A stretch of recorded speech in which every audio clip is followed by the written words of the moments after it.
Pemerintah Indonesia telah menyelenggarakan pemilihan umum sebanyak 12 kali sejak tahun 1955 hingga 2019.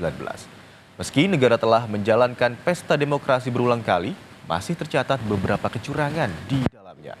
Lalu, bagaimana peran media arus utama dalam mengambil atau mengawal penyelenggaraan pemilu agar langsung, umum, bebas, rahasia, jujur, dan adil?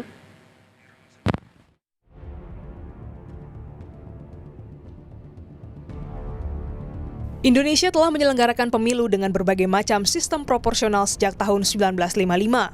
Awal mula dominasi partai politik dimulai pada tahun 1971 hingga 1997 dan akhirnya 2004 hingga 2009 dapat diikuti oleh banyak konstituen.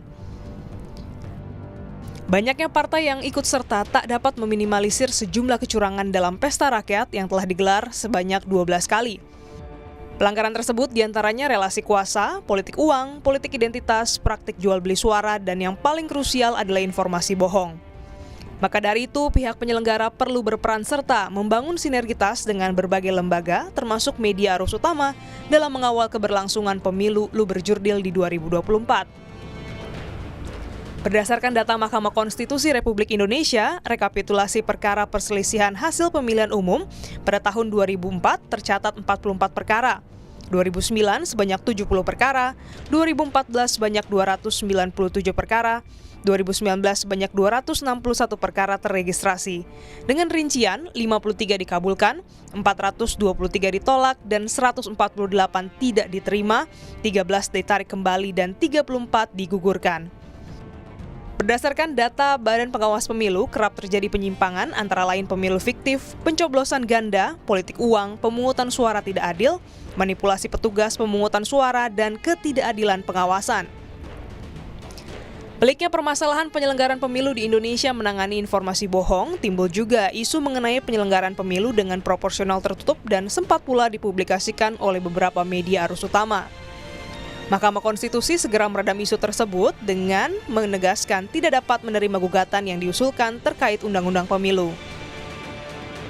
Titi Anggreni mengapresiasi putusan MK dan menganjurkan untuk berpusat pada hal-hal yang lebih krusial. Saya lebih baik kita berkonsentrasi pada fokus menyiapkan tahapan pemilu 2024 dan mengedukasi pemilih kita sehingga bisa bebas memilih caleg-caleg dan partai politik yang dia kehendaki. Titi menambahkan, pemilu dapat diterapkan secara luberjurdil dengan adanya kerjasama antara kementerian lembaga, tokoh masyarakat, dan media untuk mencegah penyebaran informasi bohong. Selain itu, pemerintah perlu membenahi penyebaran berita bohong yang disebarkan oleh platform media online agar disinformasi tidak menjadi corong kebodohan bagi masyarakat. Berdasarkan data Asosiasi Penyelenggara Jasa Internet Indonesia, jumlah pengguna internet di Indonesia hingga tahun ini sebanyak 215 juta jiwa atau kurang lebih 78% populasi penduduk Indonesia. Sementara itu, data Kementerian Komunikasi dan Informatika memaparkan terdapat 43.000 portal media online yang menyatakan dirinya sebagai media massa masih belum menayangkan produk-produk jurnalistik. Data Kominfo juga mencatat bahwa Januari hingga Oktober 2023 terdapat 98 isu hoax. Angka ini mengalami peningkatan dibanding tahun lalu. Peningkatan hoax signifikan terjadi sejak Juli 2023. Sejumlah disinformasi pemilu atau hoax misalnya mengenai Prabowo gagal mencalonkan diri sebagai presiden setelah MK menentukan batas usia, KPU menolak pendaftaran Ganjar untuk menjegal Anies Baswedan, dan menyasar pihak penyelenggara pemilu untuk menimbulkan ketidakpercayaan di masyarakat. Tentu kita harus belajar pada peristiwa bohong Ratna Sarumpait pada 2018. Saat itu tersiar berita bohong penganiayaan yang diproduksi Ratna. Ini merupakan momen krusial dari media arus utama yang saat itu ikut memberitakan berdasarkan foto-foto yang tersebar. Berita bohong ini berakhir setelah polisi merilis investigasi fakta dari penyebab wajah Ratna lebam yang diikuti dengan pengakuan palsu Ratna. Pengamat politik Henry Satrio menilai kode etik jurnalistik perlu diterapkan dengan baik agar menjadi sumber edukasi yang berisi dan tidak menimbulkan sesat pikir bagi masyarakat.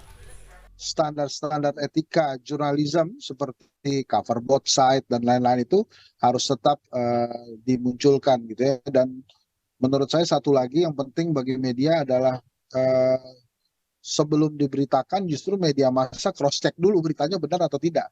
Kan terkadang ada media-media massa yang cenderung hanya mengambil pemberitaan dari media sosial dan ternyata akhirnya itu hoax. Jadi sebelum Di lain pihak, pengamat media Dadang Rahmat Hidayat menjelaskan peran media utama masih berdampak besar dalam membangun literasi masyarakat. Diperlukan ya media mainstream itu karena tadi dengan yang tadi di awal itu mempunyai sumber daya yang harusnya mempunyai kompetensi, kapabilitas, terikat terhadap proses atau prosedur karya jurnalistik begitu ya. Kemudian terikat dengan kode etiknya sendiri. Ada masyarakat yang mengawasi, apalagi misalnya lembaga penyiaran ya, ada KPI, KPI sudah bekerja sama dengan Bawaslu kan. Saya kira itu masih mempunyai kedudukan yang lebih tinggi ya soal bicara tingkat kapabilitas. Penyebaran hoax di media sosial paling banyak ditemukan di Facebook dan Kemenkominfo mengajukan takedown sebanyak 542 konten terhadap pihak Meta. Penyebaran hoax pemilu dapat menurunkan kualitas demokrasi dan juga berpotensi memecah belah kesatuan bangsa. Akibatnya, pesta demokrasi damai terkikis integritasnya dan ketidakpercayaan antar masyarakat. Moderasi konten, klarifikasi fakta, dan sampai yang langkah-langkah yang akan kami ambil yaitu dengan men-take down situs dan konten yang mengandung hoax bekerjasama dengan seluruh platform media, baik Meta, Google, dan sebagainya. Kalau perlu ya kita take down, kalau memang sudah kelewatan. Gitu. Di lain pihak, Bawaslu bersama KPU, Komisi Penyiaran Indonesia, KPI, dan juga Dewan Pers terus merancang petunjuk teknis untuk gugus tugas pengawasan dan pemantauan pemberitaan penyiaran dan iklan kampanye pada pemilu 2024. Komisioner KPU, Idam Holik, meyakini regulasi yang telah diterbitkan oleh Dewan Pers dapat meminimalisir penyebaran berita bohong pada pemilu mendatang. Dewan Pers punya kebijakan yang namanya sertifikasi perusahaan media dan juga jurnalis. Kami pikir ini sangat membantu sekali bagi pemilih untuk dapat mengakses informasi-informasi terpercaya. Perusahaan media yang tersertifikasi Dewan Pers itu biasanya menjalankan fungsi fact-checking. Ida menambahkan, KPU berfokus pada proses penyelenggaraan pemilu dengan merumuskan kebijakan inovatif, agar penghitungan suara tak lagi merenggut korban jiwa. Sementara itu, anggota Dewan Pers Arief Zulkifli menilai perusahaan pers yang terverifikasi menjalankan peranannya dengan baik dan membentangkan karya jurnalistik yang tenang terkait pemilu. Mainstream atau media-media berbadan hukum pers itu tidak ikut menyebarkan hoax, tapi malah menverifikasi kebenaran sebuah berita, apakah dia benar atau salah. Pers memainkan peranan penting untuk membuat ini semua bisa tidak terjadi. Caranya seperti apa? Caranya dengan mengembangkan satu gagasan bahwa hadapilah pemilu ini dengan rileks. Pengamat sosial Devi Rahmawati menilai berita bohong dapat menyebabkan pertikaian di ranah sosial. Maka dari itu, berita haruslah berimbang.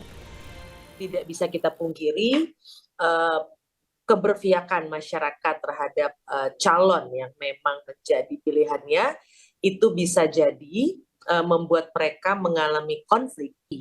Biasanya dimulai karena adanya informasi yang tidak bertanggung jawab yang kemudian merasuki pikiran dan perasaan para pemilih.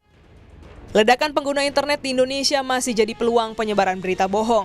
Namun dengan koordinasi yang tepat, peran media arus utama menjadi penting sebagai barometer yang tepat untuk memahami gejolak kontestasi pemilu di 2024 mendatang. Glenys Oktania, Kompas TV, Jakarta.